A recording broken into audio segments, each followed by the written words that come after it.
Hi, I'm Charlie Bourgeois, and I wanted to talk to you today about pattern poetry. There's a couple of things that we need to talk about for pattern poetry that are very beneficial for our English language learners as well as our other students. Some of this is geared towards second or third grade, but I think you could probably use it with all grade levels. To begin with, poetry allows our students to be able to read fluently using expression, intonation, and to hear the rhythm of the language. To begin with, I'd like to start off with a couple of different types of poems and explain to you things that we can use these poems for different strategies. For example, in pattern poetry, we may be able to detect a predictable pattern within the poetry, such as a color poem. A color poem may be something like, green comes from trees standing tall and straight. Green is jello. Green is St. Patrick's Day. Green is for Christmas. Green is the color of my bedroom. Green is my favorite color. Of course, you can see the predictable pattern here is the color green. And even our beginning English language learners would be able to pick up on that pattern and become engaged very quickly. All patterns are not as predictable as that. Some of them are repetitive phrases. Some may be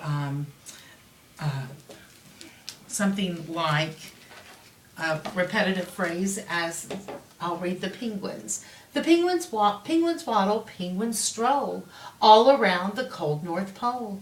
Penguins slide, penguins swim, penguins never look too thin.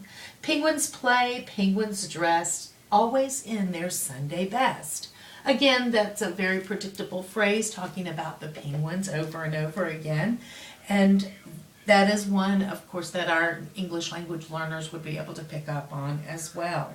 A couple of other ones that I'd like to talk to you about may be poetic sentences.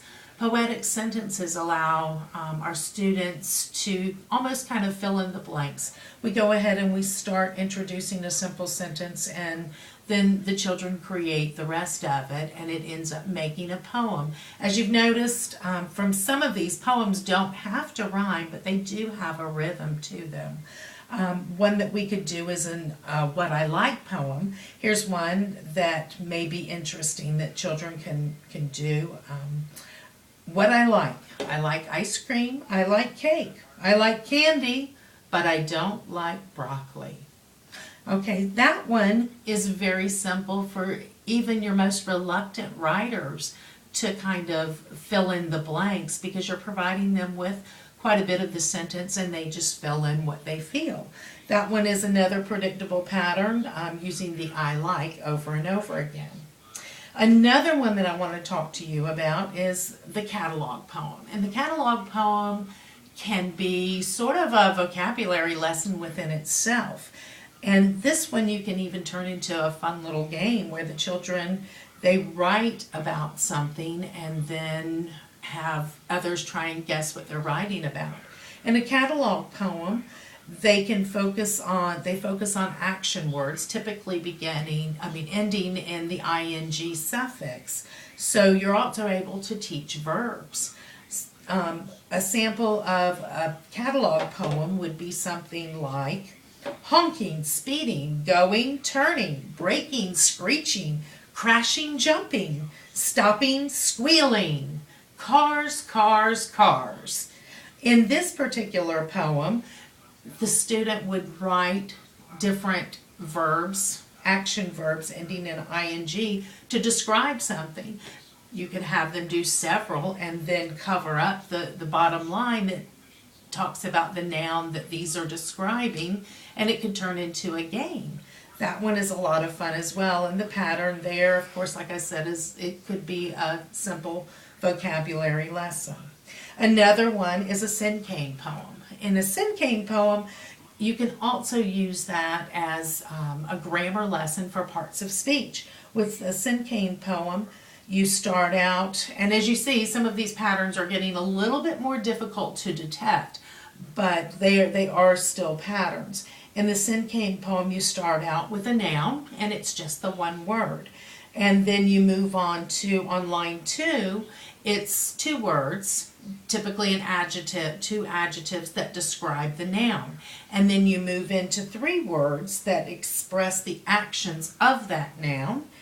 And typically those end in ing. The fourth line, four words that tell something about the writer's feelings about that particular noun.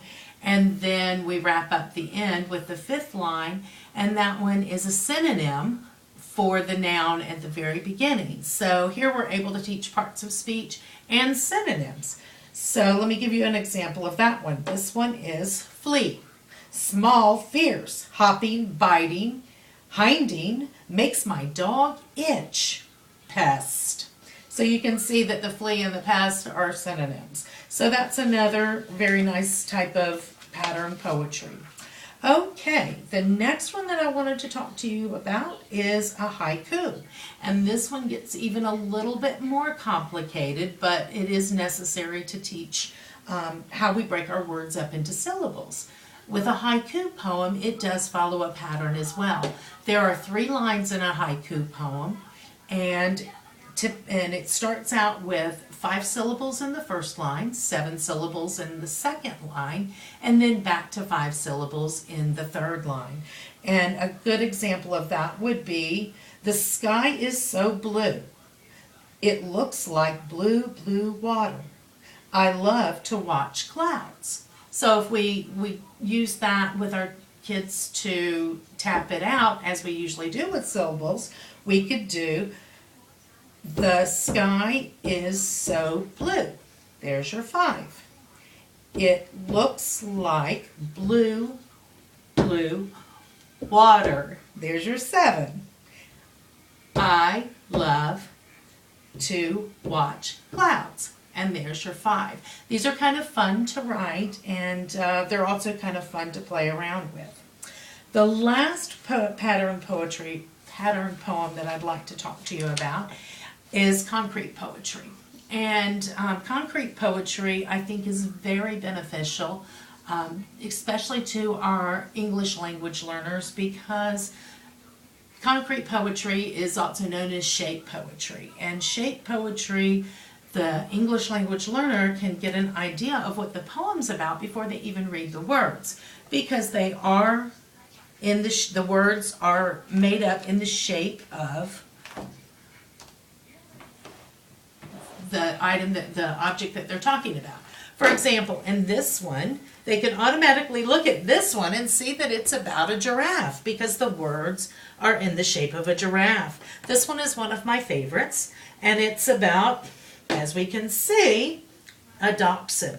And it says, here comes the lady with the diamond ring, walking a dog like a sausage on a string. There goes the dog with his nose in the air, walking the lady with the purple hair. And you can see her purple hair down here. But this is in the shape of a dachshund. So I think this is probably very easy for our English language learners to understand, because they can get an idea of what the poem is about before they even read it. Another one that's probably a little bit more simple that some of us had an assignment in one of our other classes is the hand concrete poem that we did. And this one is very easy even for the beginning English language learners. And it can describe your hand. Greetings to all, hello, goodbye, give me a call, a firm shake, salute, high five in the air, a pat on the back to show I care, pushing, pulling, helping, holding, touching, counting, bending, folding, always there, works better as a pair. So that's another concrete poem that we could use for our English language learners and just any of our students. A couple of other things that I wanted to talk to you about that poetry can really help us work with. It's very good for teaching figurative language and helping our students understand those. Similes, a lot of our poems compare things.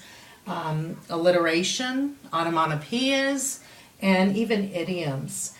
When we're using poems in our writing, If you've noticed, a lot of our poetry it uses very descriptive language, and that helps us with making our writing more interesting.